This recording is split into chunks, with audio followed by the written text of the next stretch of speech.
Breaking news po, mga kababayan. Nagulat at nabigla po ang Senado dahil po sa bakbak at tirada ni Chis Escudero dito po kay Martin Romualdez na direktahan po na binanggit ang pangalan na siya po ang mastermind ng sindikato ng kawatan at sinabi niya po na hindi siya natatakot dito. Bakbakan akong bakbakan. Dumanak ng dugo. Hindi ako natatakot dyan. Sabi niya mga kababayan. So dito po, talagang sagutan yung dalawa. Talagang magbabanggaan na po. Si Escudero kasi nadadawit dito mga kababayan. So sinabi niya na si Martin Romualdez ang nagkukumpas at gumagawa ng script at kwento kung sino yung mga gusto niyang ituro. Ito po yung nadadawit. Kaya ito na po mga kababayan, bakbakan po ni Martin Romualdez at Chis Escudero. At binanatan din ni Marcoleta itong si Martin Romualdez. Grabe ng bakbakan, gulo na sa Pilipinas.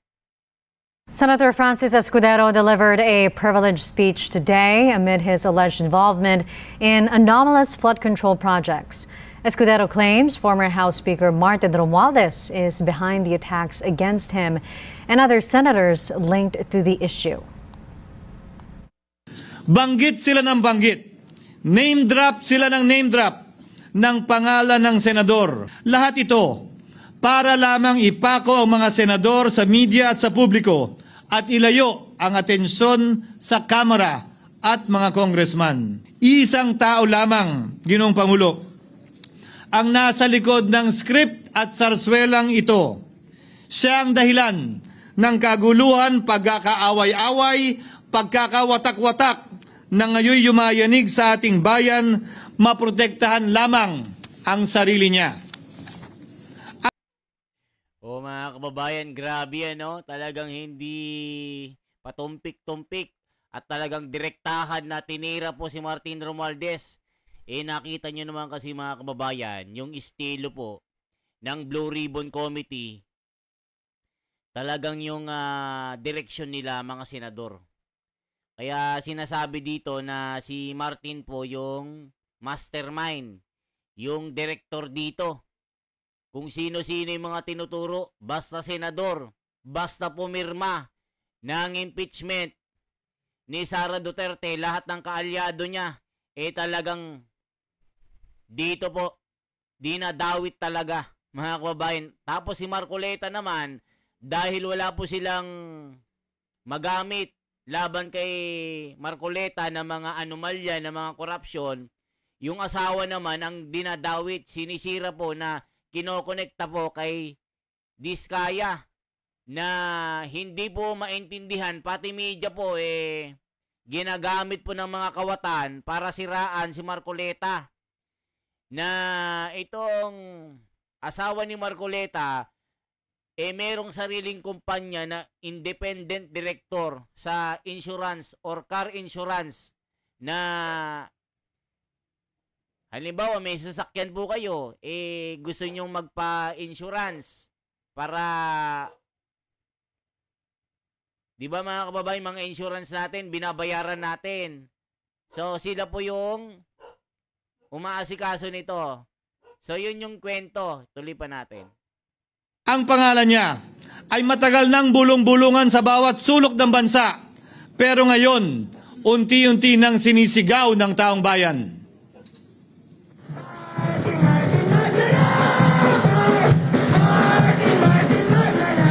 Escudero also claimed Romualdez pushed for Vice President Sara Duterte's impeachment.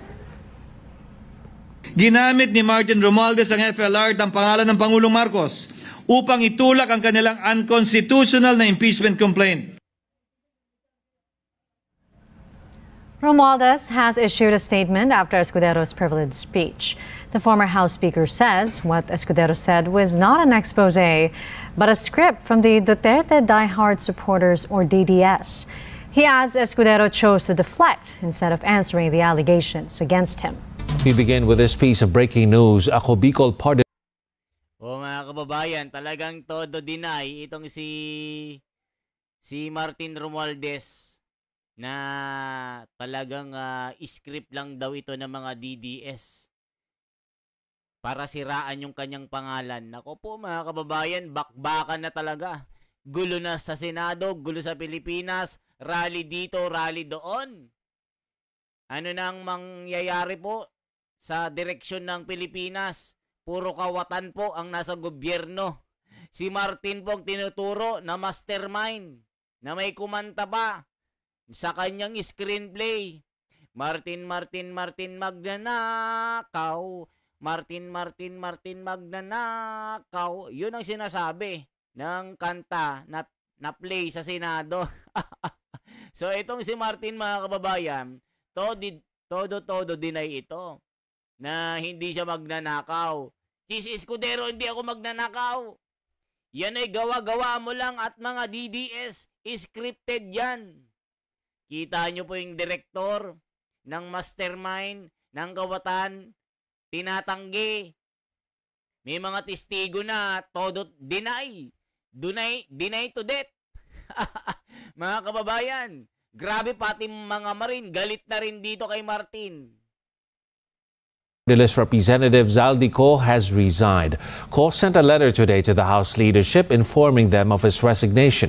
He says threats to his life and his family's, as well as what he called a denial of his right to due process, constrained him to tender his irrevocable resignation.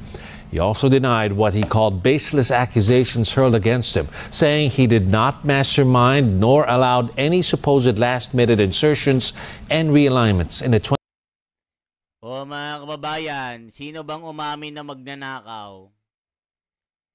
May mga testigo na.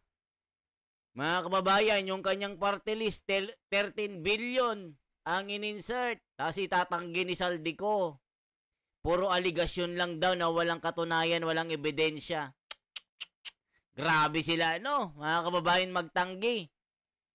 Huling-huli na. Todo deny. Deny to death. Grabe ng Pilipinas. Hay nako, nakakaiyak ito.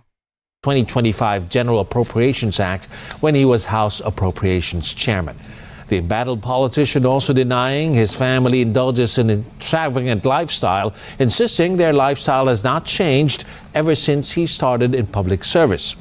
He asserts their family does not live beyond their means. Zaldico is embroiled in the flood control controversy after various public works officials implicated him in a kickback scheme for flood control projects. He had traveled to the U.S. before the controversy erupted and has been ordered to return to the country to face the allegations against him. The Independent Commission for Infrastructure recommends the filing of cases against Congressman Zaldico and other Philippine public works officials for alleged irregularities in flood control projects in Oriental Mindoro worth 190 million pesos. Mga kababayan, no, grabe, no? Grabe po ang kawatan. Talagang organized crime po ito. The biggest rob out history in the Philippines. Tinalo pa yung The Money Heist. 'Di ba yung yung pelikula, The Money Heist ba ito? The Money Heist, mga kababayan. Grabe Matindi kayo, mga kawatang kayo. Ginago nyo mga Pilipino. Talagang PNP recalls police escort of Rep Zaldico. Bakit kaya, mga kababayan? Tignan nga natin. Ano bang ginawa nila dito? So, check natin si Estrada Hits Lacson. Total may nagsabi na, check nga natin. Sa karangalan at ligaya ko na makasama sa ibang mga project na ito, kaya alam ko na talagang magaganda at tulong sa ating mga mamamayan ang ginagawa ng OVP. Bilyon-bilyon ang naririnig nating na hinahatid na tinatawag na basura doon sa flood control. Kung tutuusin, wala pang 1 bilyon ang hinihingi ng OVP. Barya lang po ito, ibigay na po natin, dagdagan pa. At dahil dito, nagmotion na po ako na sana ipasa na natin at i-endorso na sa malaking komite. So, Mr. Chairman, if I may. So, there was a motion duly seconded by Senator Amy Marcos. I made that motion earlier. Of course, with the amendment that yung budget daw ni Senator Bongo, idagdag natin sa OVP. Kasi siya na mismo nag-offer, Mr. President. So, you can make that amendment in the budget para madagdagan sila. I so move, Mr. Chairman. Second motion, Mr. Chairman. Senator Padilla, do you have any manifestation? Before I act on that, I know that you have my manifestation. Maraming salamat po. Sinusundan ko na po ang sinambit ni Senator Marcos at si About Senator Zubiri. Yeah, thank you. Senator Estrada, before I act on the motion, any... Well, first of all, I Second. fully support the budget of the Office of the Vice President. And then I would like to associate myself again with the statement of Senator Bongo. Total naman, meron nagsabi ni isang senador na malaki insertion natin. Ibigay na natin sa Office of the Vice President para maging working Vice President siya.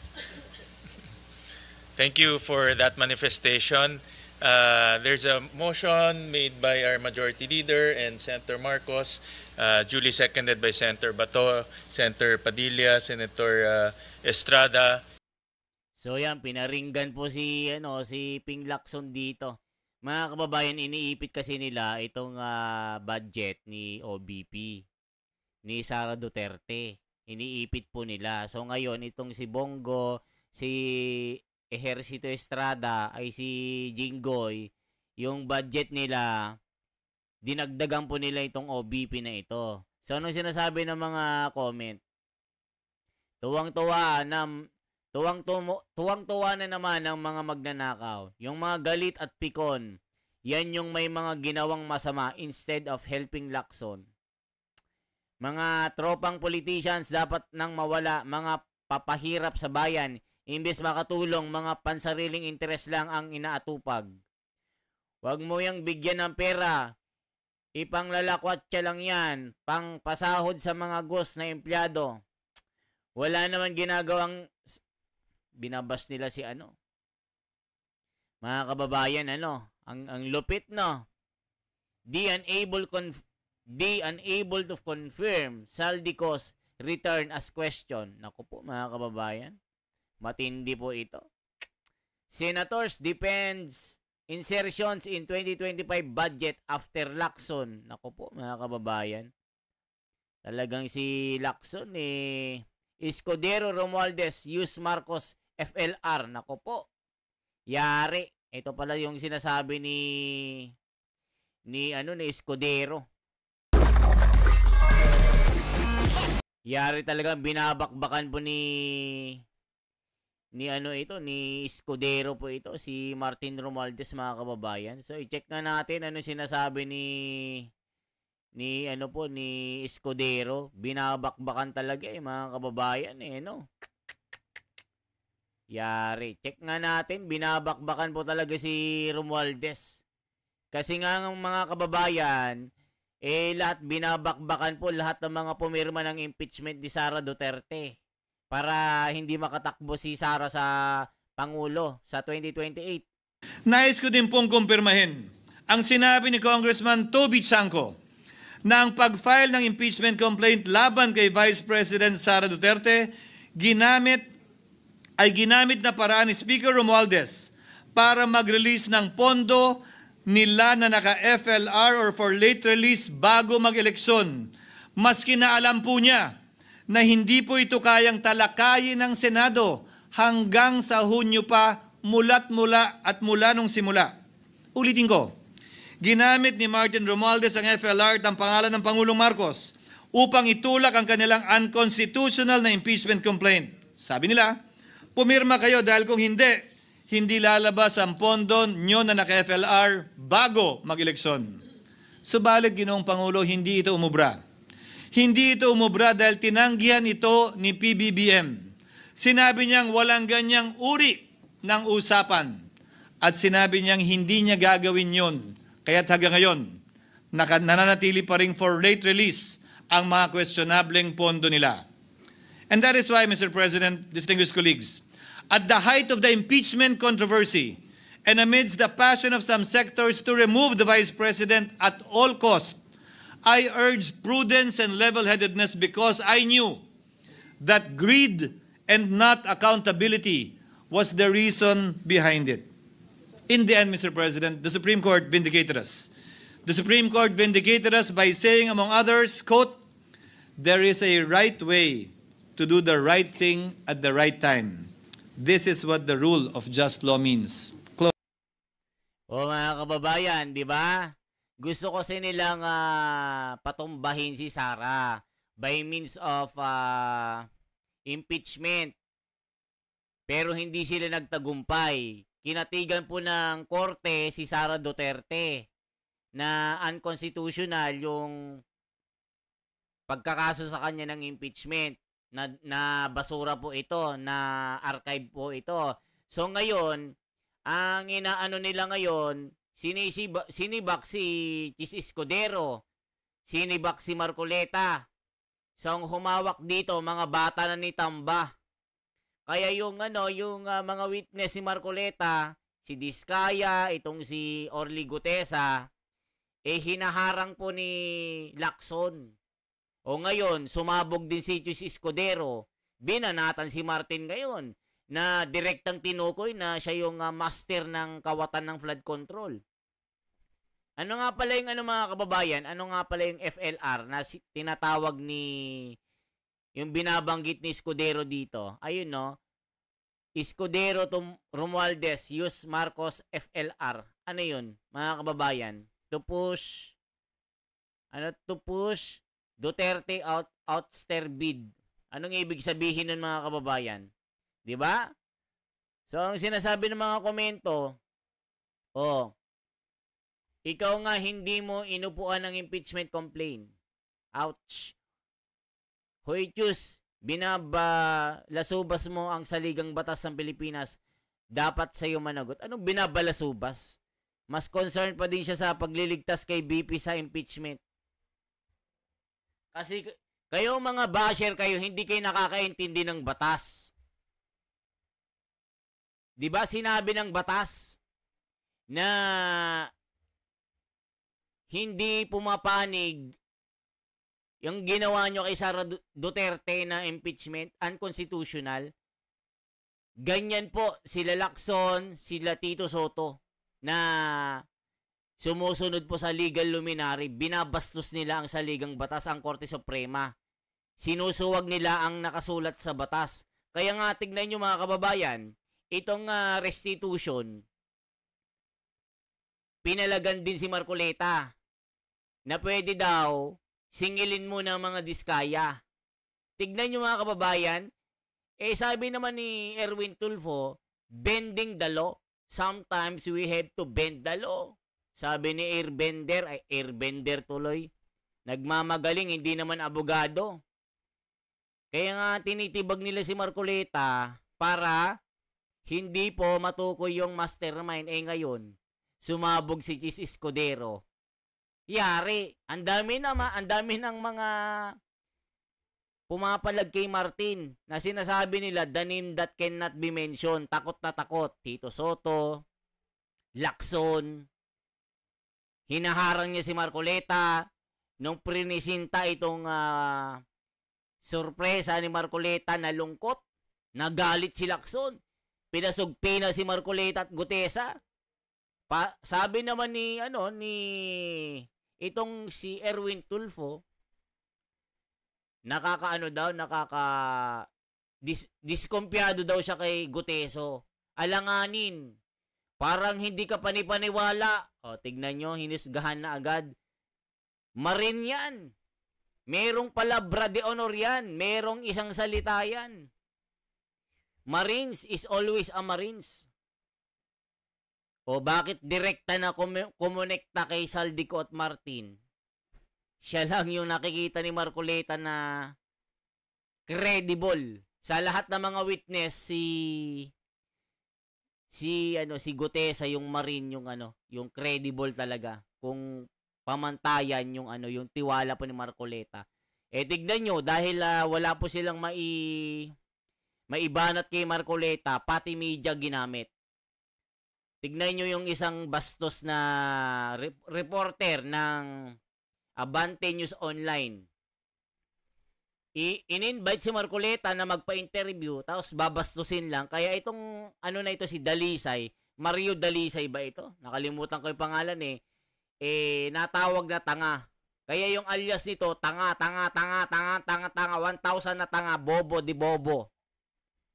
Binastos si Marcoleta, pati Piluka, binastos eh. Kaya tignan nyo mga kababayan, mag-comment po kayo. Yan lamang po ang aking bahagi. Salamat po. Isang like, isang share po, at isang subscribe. Salamat.